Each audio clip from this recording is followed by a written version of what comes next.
Hey, it's Faith Talk Live. I'm Rick Probst. And I'm Dan Radcliffe. Well, whenever I feel the need to be harassed, we call up Susan Norris, and she gets her quota in there, and I feel much better. Susan Norris, founder of Rescuing Hope. Hey, how are you?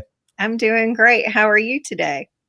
You're going to be good today, aren't you? You're going to make me look bad. Myself.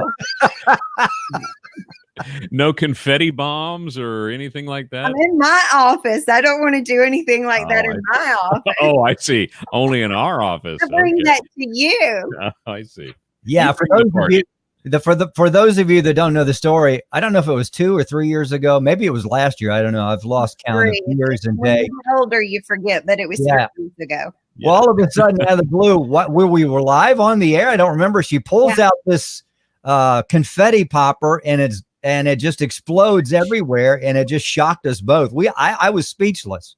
That's never happened. Yeah, doesn't happen very often. No. So listen, when this COVID stuff is done, we're coming to your office to do a show, and we're going to bring confetti poppers. You know what? I will open the door and let you in.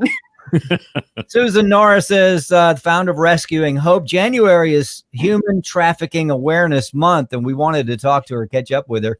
She's always busy, but she's busy in a good sense because her and her team are doing amazing things and have for some time. Let's talk about what's going on. You enlighten, educate, and empower about sex trafficking. And I've got the numbers here we can read in just a few, the 800 number and the 866 number for those that want to help folks. So let's catch up with you. What's going on?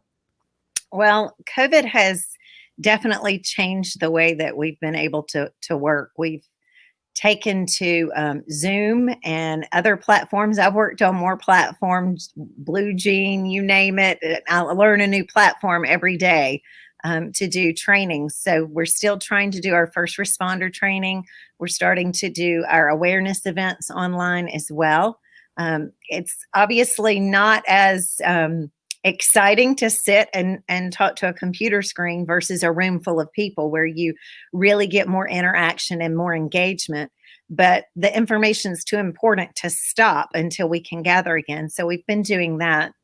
And the area that we've probably been, I won't say hit the hardest because that sounds awful, but where we've had to learn a new approach to something has been serving the survivors that we serve, because so many of them were in positions that were eliminated or companies shut down because of COVID. And so they went from struggling financially to being completely unemployed. So we've had to pay more rent, light bills, medical bills, help with gas and food. And those are things that are not our normal protocol to cover.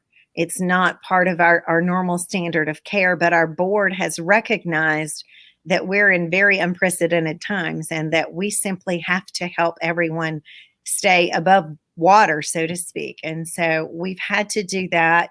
We've had to get very creative because, all of us have struggled with COVID, with the isolation and the lack of being with the people that we love in our support networks, whether it's your church family, your biological family, or the family that you choose in this situation. But isolation is very triggering for a survivor of trafficking. And so we've had big mental health struggles we've had to walk alongside survivors with. And we've had to get creative where we'll go take someone lunch, put it on a doorstep, back up 12 or 15 feet, sit in a chair in the yard and call them and say, open the front door, but we're not hugging, we're not getting closer. And they sit on their porch and we sit in a chair and we have lunch together and we talk. Or, we've literally parked our cars side by side with survivors, and we've been on the phone, but we can see each other without masks through the glass window to be supportive. And so it's been very different. It's required more hands on deck.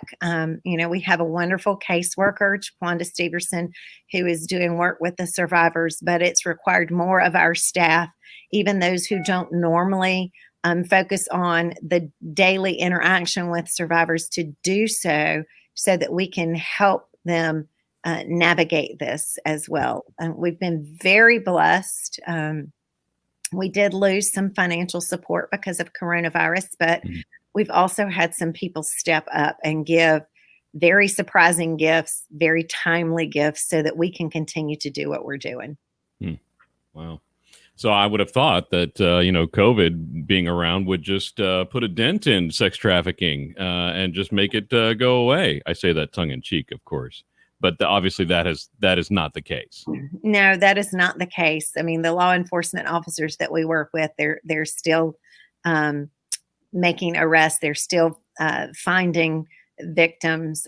Other people are still trying to get out of the life. And then there are people that maybe got out of the life and got on their feet, but then coronavirus put them in circumstances of great need. And if they don't have a strong support network, that could be the thing that causes them to bounce back into the life, which is really hard. That's why the support network that we provide and other nonprofits in this footprint provide for survivors is so critical, especially in times like this. Susan Norris, founder of Rescuing Hope. A couple of numbers that I spoke about earlier. The national hotline is 888-373-7888. And then the Georgia, the Coalition to Combat Human Trafficking, 866-363-48442.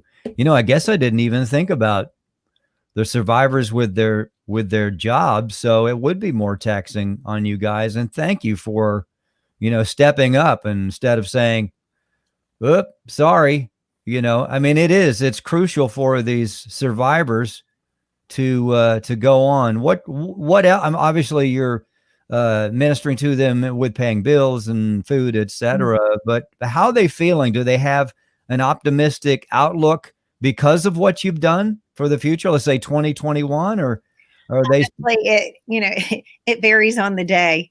One day they can be on a real high and things are going good, and then something happens and it can change. But one of the things that we're excited about for 2021, and they've really helped us with, is we've realized really the need for that community, but not just us going to visit them here or going to visit them there, but for them to be able to have community together. So sometime in the very near future, we're going to be launching a capital campaign to try and get a facility, Haven for Hope, which will be a survivor resource center where they can come to and they can work on job readiness, GED, resume building, budgeting, all of those things, and where we will have partnerships with volunteers in the community who specialize in those areas, helping them, where they can come and do art therapy, or they can meet with their caseworker or meet with their counselor,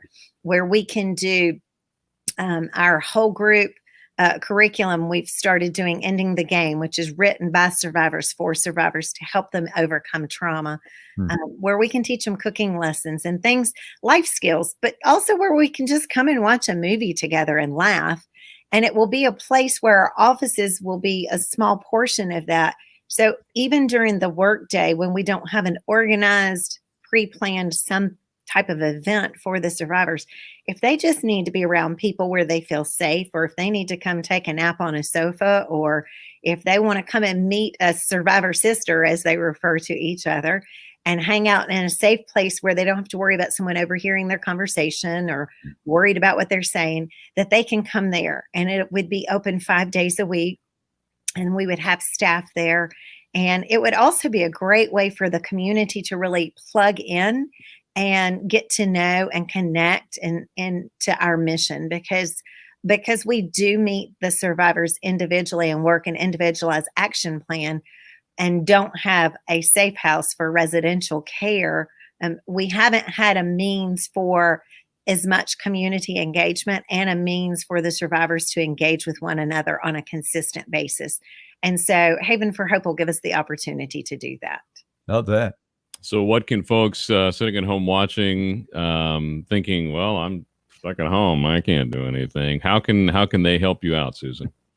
Well, they can help us by connecting us to people who are philanthropic to get this off the ground, or people who are in real estate, building, anything that would be in an industry that would help us make this happen. We actually met with the survivors that we serve, and they helped plan out what this would look like, what types of spaces would be in it, and how it would be utilized. So it's very survivor driven, but we also know there are people with skill sets that we don't have that we need to make this a reality. So if they're interested in any way in helping with Haven for Hope, they simply email Shelly Owens. It's Shelly, Shelly, Shelly at rescuinghope.com.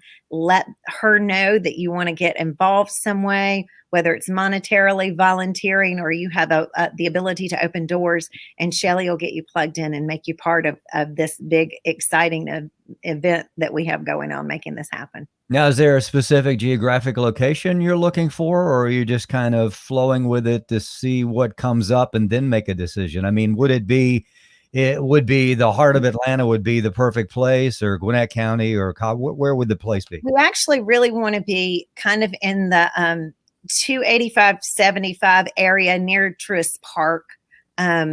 We have learned from law enforcement and from survivors that the activity in that area is increasing. We also know that Tina Williford Table on Delk is in there, and they do outreach to hotels. So we want to be a good partner where we know that things are happening. So if people need assistance, they can get it, where we could partner with Tina's organization. So as she starts to recognize people that need assistance and getting out of the life and finding resources, that we could partner with them.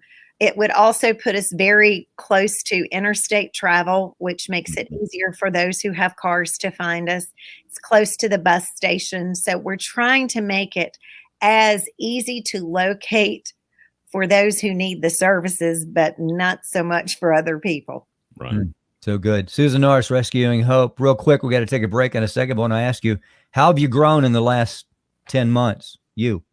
Me personally? Yeah. I've worked on shrinking, Rick. I've been working out.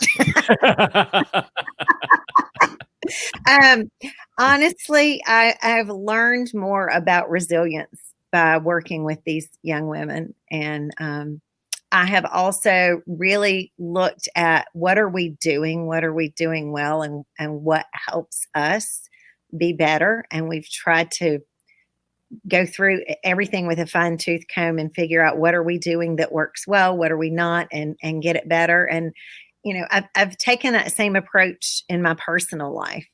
Where's my time going, and what is coming out of that? Where is it being wasted? Where is it being utilized? How do I need to adjust my time? I've been reading a lot more. I've really been camping out in my sunroom because it faces this ravine, and a lot of deer and wild turkey and fox and all that come through. So even though I can't travel anywhere, which I love to travel, I can at least feel like I'm watching Wild Kingdom in my backyard. And when this is all said and done, Dan and I are going to do a show live from the sunroom there, Susan Norris's house. Watching, and I know wild turkey. Yeah.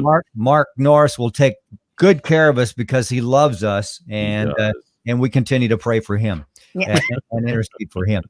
Susan, we love you. We really do. And we're so proud of what you guys have accomplished and what you're going to. It's not over. Obviously, it's going to continue. That is the in the good sense of rescuing those caught in sex trafficking. Rescuinghope.com is the place to go to. Remember, this is Human Trafficking Awareness Month 2021. Can you believe it? Let's take a break. We'll be right back. I'm Rick Probst. And I'm Dan Ratcliffe. This is Faith